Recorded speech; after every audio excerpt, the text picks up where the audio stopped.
I really don't. I think if they did start to taper, say a quarter point, half point, even just small amounts, the market would probably sell off fairly significantly. On this episode of Early Bird, Tony Wilson, a professional stock trader for 31 years and a former runner on an exchange floor. Tony stops by to share his insights on the impact of the Federal Reserve on stocks. Plus, Tony talks about alternative investments and why he only has 10 stocks in his portfolio. If you're an investor looking to stay on top of the latest market trends, then you're listening to the right podcast. This is Early Bird, and I'm your host, Stephen Lerner. Before we get to today's discussion, let me tell you how you can save time and beat the market through Early Bird, a free daily email newsletter featuring commentary about the latest trends in stocks, cryptocurrency, and equity crowdfunding. Early Bird is designed to help individual and non-professional investors stay on top of all of the critical investing trends. The newsletter is 100% free and is sent to your email box each weekday morning. Subscribe to Early Bird for free at www.earlybird.email. Once again, that's earlybird.email. And now, today's discussion. All right, Tony, thank you so much for joining us on the Early Bird podcast today. How are you doing? Doing great. How are you today? I'm doing wonderful. Thank you for asking. So I tell the audience a little bit about yourself. 31 years as a professional stock trader. You used to be a runner on the exchange floor. I guess kind of give the audience a good 30-second overview about, what you've been up to with investments. Okay, I'll give you the Reader's Digest version. Okay. I started off, like I said, on the floor of the Pacific Stock Exchange. Unfortunately, it's no longer there anymore, but I got interested. I saw this movie back in the 80s called Wall Street with Michael Douglas in it, and I said, oh, that looks interesting. So I was looking for something to do out of college. So I said, hey, I think I'm going to get involved with this stock trading thing, So went out and applied with this company, and they got me licensed. And sure enough, the same week that I got licensed, we went on a field trip down to the stock exchange. Saw a pretty girl that was there as a receptionist. And I started talking to her because I wanted a date. She had me fill out an application so she wouldn't get in trouble for talking to me. And lo and behold, they actually called me and offered me a job the next day. So, go figure. And, from there I got on with a couple of the posts there, and got offered an opportunity at Schwab. And so I left the Post and went to Scottsdale and worked for Schwab in their Schwab 500 department. With their most active traders, they figured me coming off the floor, I would know how to work with those traders, which, there's a lot of, finessing you have to do with egos, with people with large amounts of money, moving it around. So I did okay. I did pretty well actually there, and then went on to a couple of boutiques and just decided, what, I don't think these people have anyone's best interest at heart, and I think I could just stay at home and do it. So, stayed at home, and just one thing led to another, and I just kind of built some momentum, and next thing you know, here we are, 2021, still plugging. Still going at it. And Wall Street, great movie. My favorite. So in all of those years of you being active in this investment world, what I guess comes to mind as something that has really changed or evolved since then? The technology. I was telling a lot of people, in my clubhouse room, I guess where you found me at, in the old days, we had the little 2-line green machine, the Quotron machine, and it had 2 lines of data, and now, the kids are trading on phones in their back pocket. So, yeah, that's been That's been the biggest change in this whole process. And it's good because it's allowed a lot of retail investors to come in, and I think that's a good thing for them to get that exposure. Absolutely. It's a double-edged sword, actually. It has certainly enabled a new generation of investors to enter the market. But I guess one of those other big trends certainly has to be the impact of the Federal Reserve, especially as it comes to some of the programs we've seen in recent years, and its impact on the stock market and investments. What is your take on that, Tony? Well, the Fed has, since the crash in 2008, the Fed has really come in, when Ben Bernanke said that they were going to do this, this thing called quantitative easing. And it was just going to be for a little while, just till they got, things back on track. And then they remove it because, previously it was illegal, to do any type of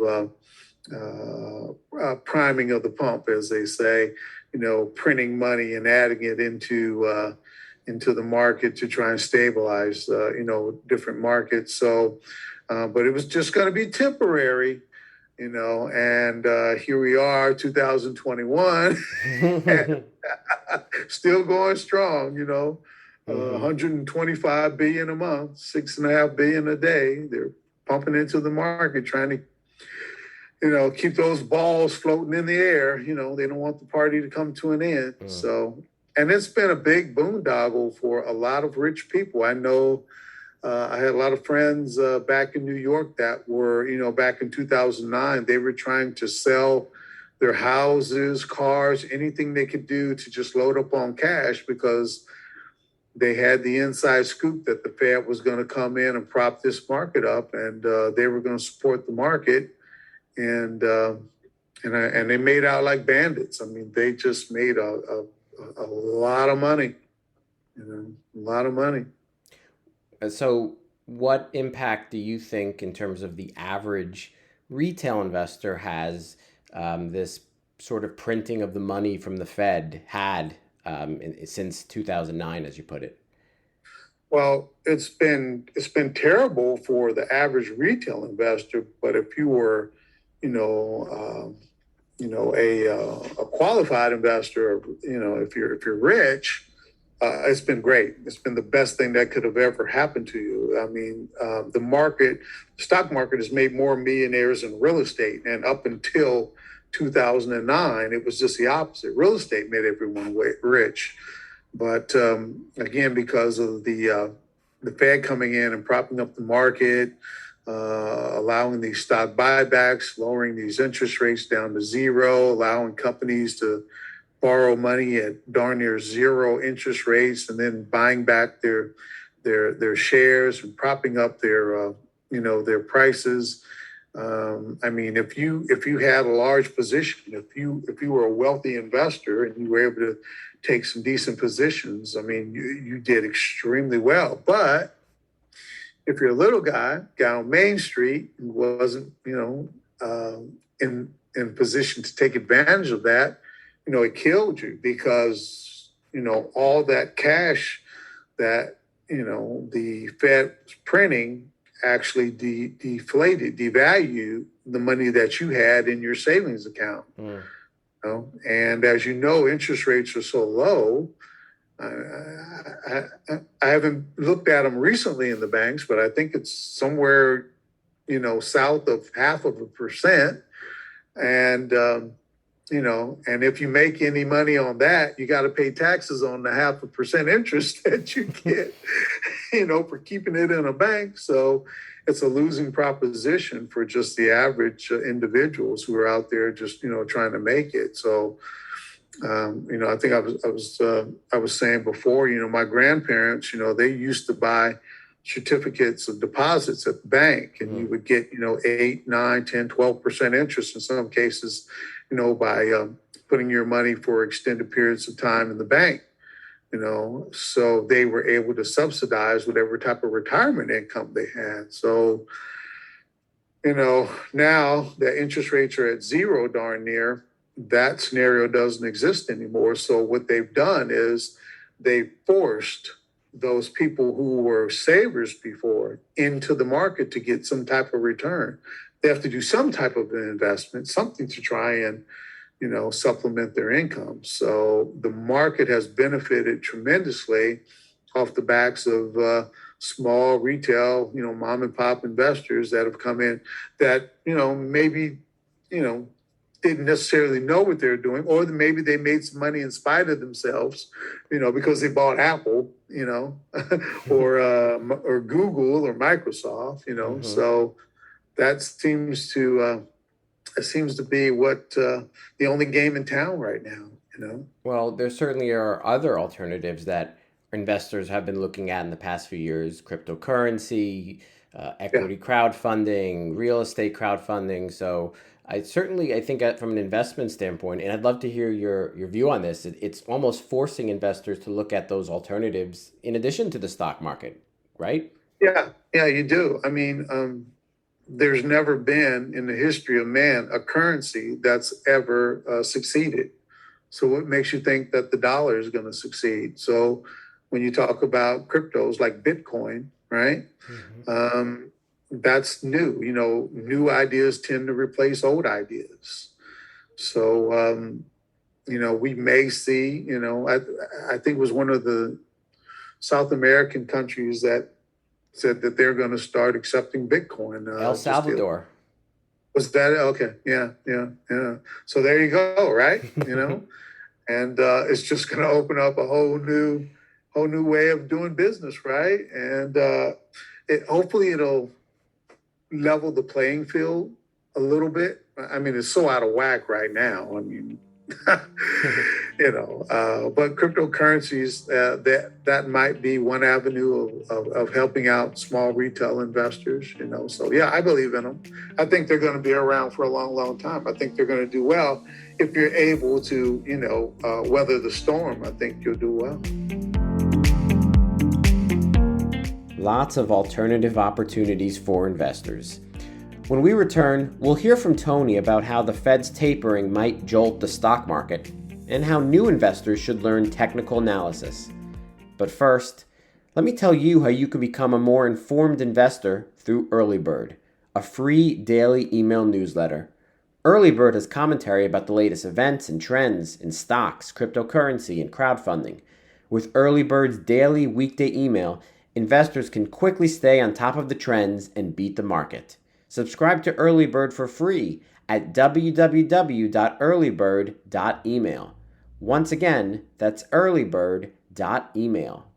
And now, back to today's discussion. So, Tony, we're talking about the Fed, and certainly they've been in the news recently for potentially tapering some of its programs as early as this year, perhaps.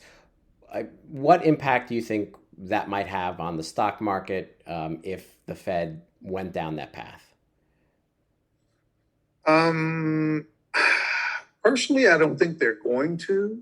I don't think they can. I think they've painted themselves into a corner because of all the money printing they have done. I know they want to stop, and I know at some point, I guess I'm contradicting myself now, they have to stop. But as early as this year, I don't see it. The market has just become too drunk with all cheap money being printed, sloshed, that if you take that punch bowl away, there might be some severe repercussions in the market that, the current administration, as well as a lot of other political individuals, may not want to see happen under their watch. So I don't know. I mean, I don't think it's going to happen. I really don't. I think if they did start to taper, say a quarter point, half point, even just small amounts, the market would probably sell off fairly significantly. Absolutely. It certainly could be impactful. So Tony has a clubhouse room called Pro Stock Trading. That's the name of the group. And so, Tony, I know in the group you're giving helpful advice to a lot of retail investors. Given the state of the Fed in terms of potentially tapering or not, What advice would you offer to retail investors right now? So we're technical traders. I'm a technical trader. I don't believe in fundamentals at all. Hmm. I'm not a fan. I used to, but I probably haven't read a prospectus in about 15 years. The market has changed dramatically, and I think for retail investors, it's really important that they stay nimble and that they understand that you can make money not only from a long position, buying low and selling high, but also from a short position where you initiate a sale and then buy it back at a lower price. So um, that's some of the things that we talk about in my room, and I just I tell them you want to make sure that you can take advantage of both directions in the market because the brokerage firms certainly do. They don't want you to sell short because they want to dump their shares on you. So they want to leave you holding the bag. So they want you to buy, while they're selling. Well, buy is what a lot of retail investors typically have done the past few years, scooping up stocks left and right. As a professional stock trader, one thing that I've noticed that's very interesting, and you've said this, you only have a limited number of companies in your portfolio, right? Right. I trade 10 stocks. And that's probably too many. I should probably dial it back. But I think I was telling you, I just replaced one last week, and but I've done that for the simple reason that when you're a trader, you want to be able to see the moves. And if you're hopping around from different stock to stock, the shiny object over here, and then next week there's another shiny object over there, and you tend to miss the moves that what we're looking for as a trader is consistency. You want to be able to be consistent. Business is not made in a day. It's not made in a month. It's made in a year, 365 days. So you want to be able to look back over that period and say, okay, I was up 40%. I was up 80%. I was up 200%. Well, it's hard to do that consistently if you're hopping around from stock to stock. You're missing those little micro moves that as a trader, today, I had a stock that, sold off, had a bank stock that sold off in the last hour of the day. But had I not had that stock up on my monitor, and I've had it up, for years, on my screen, I would have missed that move. Maybe I would have been looking at whatever the stock of the day they were talking about today on CNBC or something, So I think it's really important for, especially new traders, to maybe pick five. It's like a basketball team. I tell them in my room, it's like you're starting five. You want to put your LeBron and all the rest of the group. I'm not even a big basketball fan, so I only know LeBron. But you want to have your starting five, in place, and then you go with those. And you keep those guys out there on the court. They're obviously your best guys because they're your starters, So if you stick with them, you'll be able to pick up when they ebb and flow. That's an interesting philosophy. Yeah. Going back to one of your earlier points, I know you said that you focus more on technical analysis instead of fundamentals. For new investors, how or what advice would you give in terms of how should they best approach learning technical analysis? Find either a mentor or some information that's available. I'm not a real big fan of the online YouTube information. I know you may not like me saying that, but I think it's just information. You need someone who can actually transform you into the trader. You need to, if you're going to do this thing seriously. I mean, you want to do it. You want to treat it like a professional. So you need to find someone or a course or something that can help you, that can give you the information from the beginning to the middle to the end. Something that can be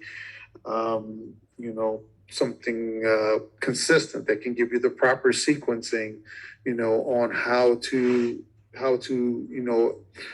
evolve into a trader, into a professional trader. So, and you're going to need to do that, because I think also as we move forward, markets are going to become more difficult, a little more choppy. I think we're starting to see that already.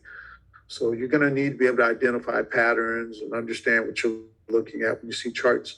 The fundamentals have been thrown out the window with the quantitative easing, with the Fed coming in and saying, I don't care that your earnings last quarter were horrible. Here's some low interest rate money. Go and buy all your stocks back, do some stock buybacks. And, all of a sudden, hey, you hit your number again. Hey, it's magic. Some real interesting math we're doing here, So, that's why I throw the fundamentals out the window, because who can you believe other than the numbers themselves? I mean, the numbers are the numbers. So they are what they are. But in terms of, when I'm talking about trading and the charts, but in terms of what they're printing on those prospectuses and ThinQs, I don't believe it. Take it with a grain of salt. That's what it sounds like. Take it with a grain of salt. They got to put something up there to make the lawyers happy, And that's what it's for. So, Tony, one final question, and this is the big question for this episode. What is your favorite physical item that you've bought this past year? Oh, physical. Well, if you didn't say physical, it'd be easy to say, because I've taken a couple of vacations that have just been fabulous. Physical. I'm going to say my little massage gun, because when I'm sitting here in the chair doing the trade, sometimes I reach for it because, it helps to relieve a little stress. So I'm going to say my massage gun. Thank you again to Tony Wilson for sharing your insights on investing. And thank you to everyone for listening to today's discussion. We'll be back next week for another episode of Early Bird. Have a great day.